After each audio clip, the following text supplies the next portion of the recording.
With the time that we have available this morning, really what I would like to do is I'd like to take a few minutes to talk a little bit about how we can increase our influence in our communities. Whether it's our influence with our prospective members, our current members, or even potential sponsors and donors in the community, how can we connect with them and how can we increase the impact that we're having locally and globally? Real quick, because some of you might be interested, I'll walk you through a little bit of my personal story. So my professional story started back home in New Hampshire. I started working with disabled children and adults and coaching a middle school baseball team and figured that would be by and large what I did for the rest of my life until I ran into a few people that talked me into joining the financial industry. And I lasted in the financial industry for exactly 2 years, 1 month, and 2 days before deciding that was not going to be the life for me. So no offense to anybody who is in the financial industry, just a little bit too regimented for this young man. So I went back to school full-time to get my business degree. And when I did, I juggled part-time jobs to pay the bills. So I loaded freight on airplanes, I built elevators, I drove trucks, I worked on loading docks, worked at bars, and at one point ended up with a job in retail loss prevention. And that job accidentally turned into a career. So I transitioned from New Hampshire to Connecticut down to New Jersey, where the majority of my focus was identify employees who stole merchandise from the company and encouraging them to tell me all about what they had done. Throughout that time, I attended several interview and interrogation training courses, and I earned my certified forensic interviewer designation. And after earning my certified forensic interviewer designation, I was recruited to join my current company. I currently work for an organization called Wicklander Zolowski & Associates, and when I moved to Chicago to work for WZ, I immediately took over their investigations division, and my remaining responsibilities were to travel the world and teach private and public sector investigators how to conduct non-confrontational interviews and interrogations. Now, through that process, I went to many amazing places, and I made some great friends and found some wonderful mentors, but most importantly, that's how I met my beautiful wife, Brooke. And she and I relocated to the Charlotte, North Carolina area back in 2014. Now, maybe second most importantly in this story, when we did relocate to the Charlotte area, we moved across the street from a man who was quickly become an integral part of our family. And for those of you that know Mr. Chuck DeMond, you know that he has accomplished more in his life than many people would ever dream of. And as I got to know Chuck and spend much more time with him, and I got to know how important Rotary is to Chuck's life, I decided it was time to make Rotary a part of my life. Now, as my career in interview and interrogation continued to grow, I found that I was using the same skills whether I was encouraging people to tell the truth, whether I was negotiating deals, or whether I was leading and developing some of the groups that I was advising. Along the way, I had met some executives and some academic experts that saw the same synergies. So we worked together to develop what we call the disciplined listening method. And with the disciplined listening method, what we do is we integrate our favorite components of our non-confrontational interview and interrogation techniques with current research and best practices on the business side to partner with executives and leadership teams to give them advantage in any conversation that they have. Essentially what we do is we teach people to use the truth to their advantage. And with the 20 minutes or so we have this morning, that's what we're going to focus on. When you think about it, truth, fairness, goodwill, that's what Rotary is all about. And the truth about Rotarians is we care. We want to make our communities a better place. We want to make our district a better place. We want to make our country a better place. We want to make the world a better place. And we exemplify this with our actions day in and day out. In fact, as Rotarians, we probably all share the same goal. We want to leave behind a legacy of actions that shows that we did everything we can to benefit as many people with the time and the resources that we had available.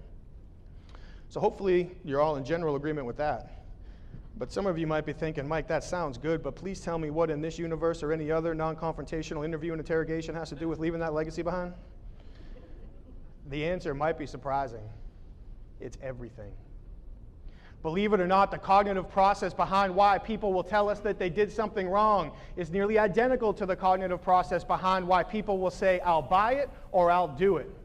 And when you think about it as Rotarians, if there's one simple commitment we're looking to inspire every day, that commitment is, I'll do it. And if we want to make the world a better place, if we want to create some of these sustainable programs we heard about last night, we need to inspire people who share our altruistic motivations to join our clubs. We need to inspire our current members to take more action, and we need to inspire people in our communities to support us in our service projects. And one of the big difficulties is going to be, how do we influence these people to take sometimes significant actions in the face of what may appear to be uncertain circumstances. When we think about the process of influence really starts with trust. And Rotary International gives us the cloak of initial trust, initial influence when we enter into almost any conversation. But as we heard last night, if we want to affect real change, that doesn't start globally, that starts locally. It's one person at a time. And if we are going to connect with people as individuals in order to help them commit to the projects and the change that we need, we don't need them to trust Rotary International. You need them to trust you as an individual. So if we look at how we establish trust, if we want to establish trust at the individual, local, global level, what we need to do is we need to demonstrate the 3 C's of trust, which are character, competence, and consistency. Character, competence, and consistency. If we think about it, we typically judge ourselves based on our actions. I'm sorry, I got that reversed. We judge ourselves based on our intentions. And now I gave away the backside of this. Other people typically judge us based on our actions. So if we want people to trust us, we need to consistently line up our actions with our intentions so that we're demonstrating good character, we're demonstrating good competence, and people do feel like if they follow our mission, that we will be achieving the same motivations and the same goals that we share. Now, as we move on from just the establishing trust, influence continues with creating rapport. Now, this is probably simple to understand. The more shared interests we have with people, the more similarities we have with people, the easier it is for them to trust us, the easier it will be for them to follow us. Now, the key with rapport is authenticity. If we can build authentic rapport, people are far more likely to buy into what we're doing. Yes, it's true. We do compete with many other organizations for people's charitable time and the charitable share of their wallet. It is also true when it comes to establishing trust and rapport that we also have to guard against the many people who are out in their world who unfortunately are out to take advantage of others because they will use shared interests and shared similarities to try to gain the advantage they need as well. So if we ever come off as insincere or we're trying too hard to build rapport, that can actually have a negative effect. But if we're able to authentically establish shared interests and similarities with the people that we're looking to connect with, we will establish a true level of rapport that will help us collaborate and work through more difficult projects together. Really what we're asking people to do is commit to our mission, commit to our service projects, commit to what we all believe in. And there's a huge difference between commitment and compliance. You can get almost anybody to comply to doing almost anything pretty easily. Bless you. You know how? Just annoy them until the discomfort becomes so unbearable. They are willing to do whatever you want to make the discomfort go away. Unfortunately, as soon as that discomfort does go away, they're going to revert right back to whatever behavioral process they were involved with previously. If we want people to commit to a new course of action, especially if that course of action wasn't their idea, what we need to do is we need to offer them the opportunity to make up their own minds to align this new course of action with their self-image. If they can align this new course of action with their self-image, they're now far more likely to commit to the direction we would like them to travel. But the larger that gap is between their self-image and the new course of action, the more difficult it will be for us to get any type of participation, even compliance, let alone commitment. Now, when you think about what we do, it seems like a no-brainer. Why wouldn't people want to invest time and money in food for needy families, in books for school children, or in sustainable water projects in third world countries? In fact, it's probably pretty easy for us to gather in a board meeting and knock around some ideas and say, okay, this sounds like a great service project. People will support this. And this sounds like some great fundraising ideas, and it sounds like people should participate in this. But if we're sitting around in our strategic planning sessions and we're asking ourselves, why should people participate in this? We're asking ourselves the wrong question. We'll probably come up with a list of great reasons, but those reasons are all based on our perspective. If we are going to get into a strategic preparation meeting in order to determine the best course of action, we don't need to stand around and ask, why should people do it? That's inherent if we have the right audience. What we need to ask ourselves is the opposite. We need to start our strategic planning sessions by asking, why shouldn't people invest their time and money in this project? Or we could even ask, why aren't they already investing their time and money in this project? We're not trying to be negative. We're not trying to be fatalistic. It's a pragmatic approach that takes our focus away from our perception and our biases and focuses on the community that we're looking to connect with. And hopefully by focusing on their perception, we now can start to consider reasons why people might think they shouldn't do this and begin to plan a conversation and strategize an interaction that allows us to account for those reasons and turn the reasons why maybe they think they shouldn't into reasons why they can commit to feeling like they should. Now that process is important because, believe it or not, we are all predisposed to prefer our own ideas. It's a little bit dangerous. Once we have our mind made up, our brain actively searches for information that confirms what we already believe. And our brain actively disregards information that contradicts what we already believe. So if we have to move somebody from a position they've already taken, in order to do that, we have to provide them with a very good reason that benefits their self-interests, while providing them with a justification to make it okay for them to determine to change their mind and line up this new action with their self-image. If we can help them make that adjustment, they're far more likely to commit and participate. If we can't, it will be far more difficult.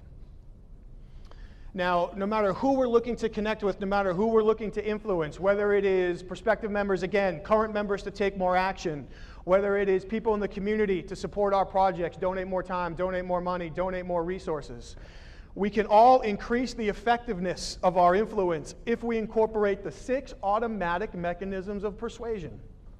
Now, here's the good news. You're probably already using many of them, whether you realize it or not. I think we all understand that if we are more likable, people will be more likely to do what we want.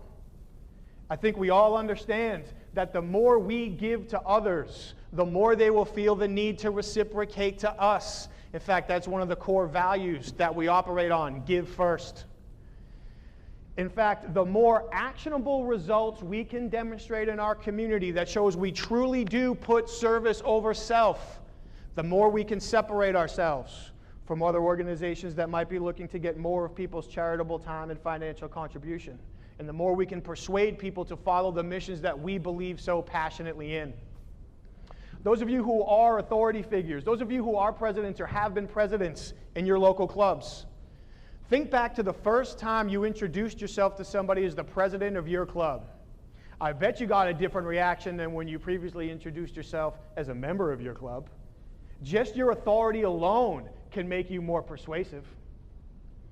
The last 3 factors, the last 3 mechanisms, can even be more powerful. If people see an opportunity as scarce or unique, they are more likely to commit themselves to pursue it.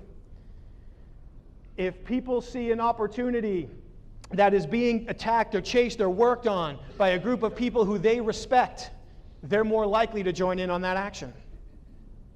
And if people have the opportunity to look at a prospective course of action and say that that course of action feels consistent with how I would see myself acting and thinking in a similar situation, they are far more likely to take that action, because now they can line that action up with their self-image, which is the key to real commitment, is giving the people the opportunity to line up what we want them to do with how they see themselves acting.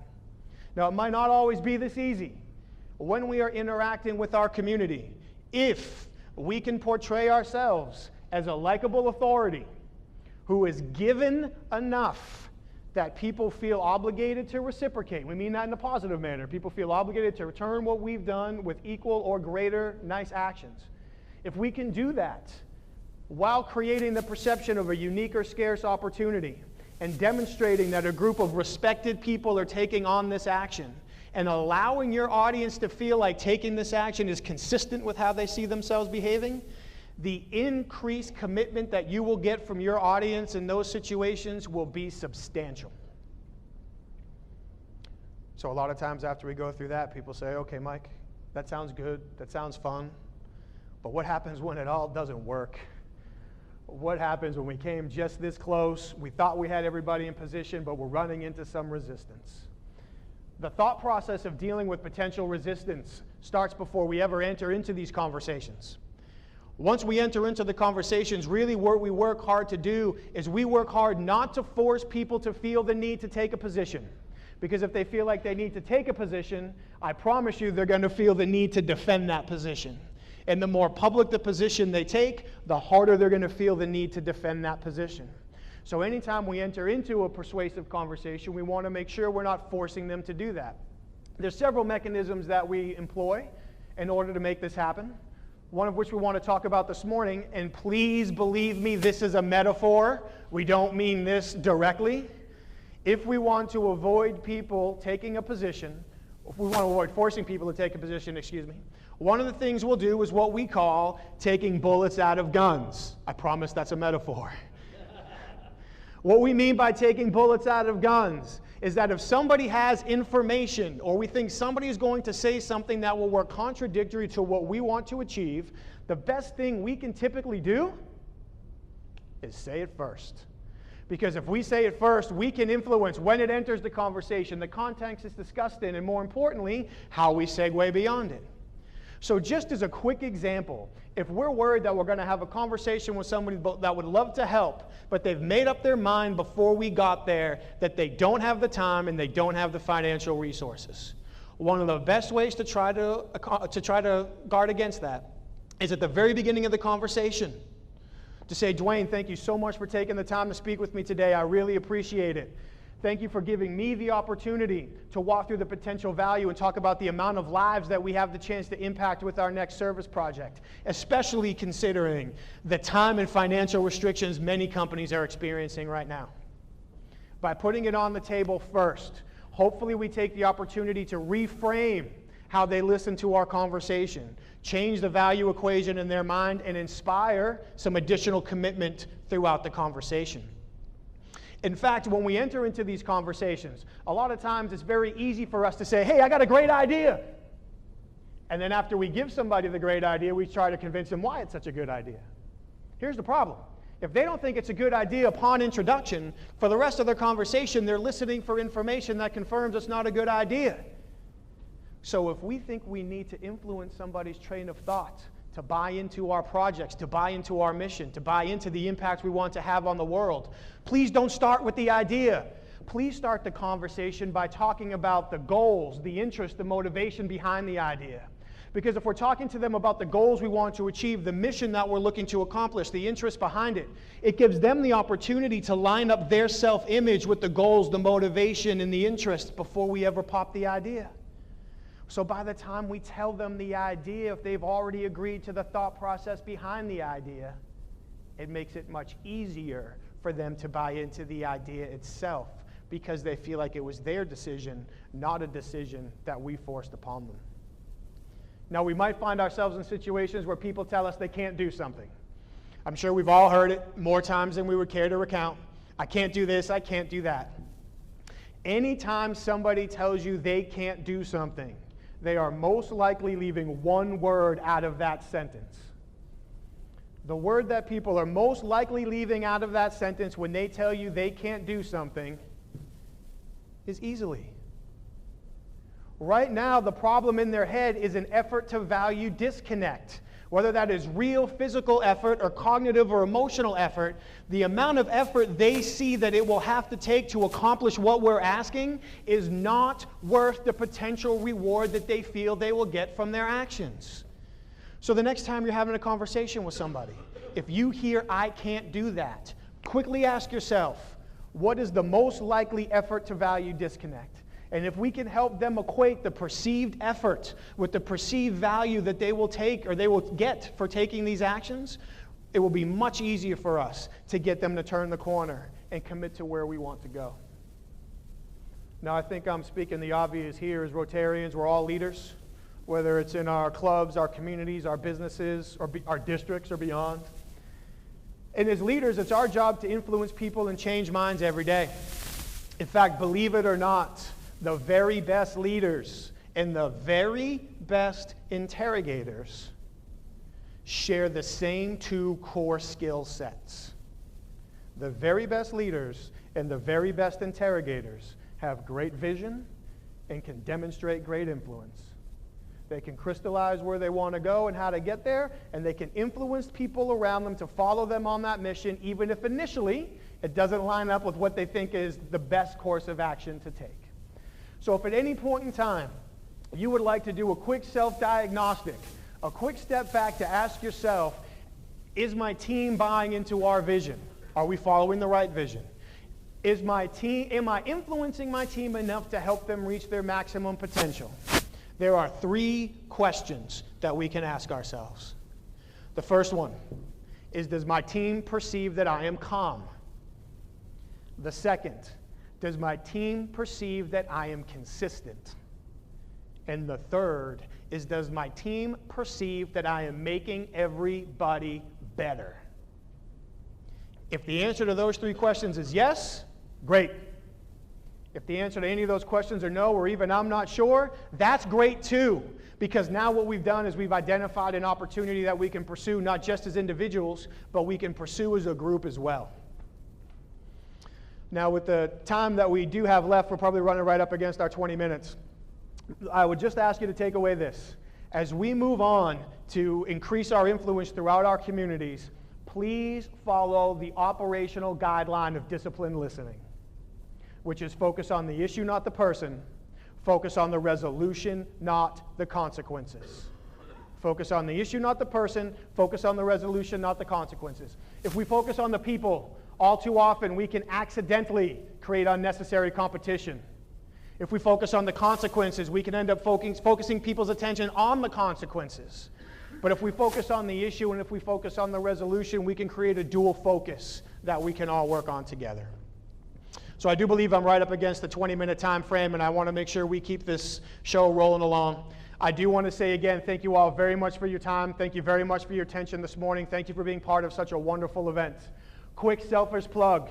At 11 o'clock, Nico Iannelli and I will be doing a breakout session on Rotary Means Business, so hopefully we'll see many of you there.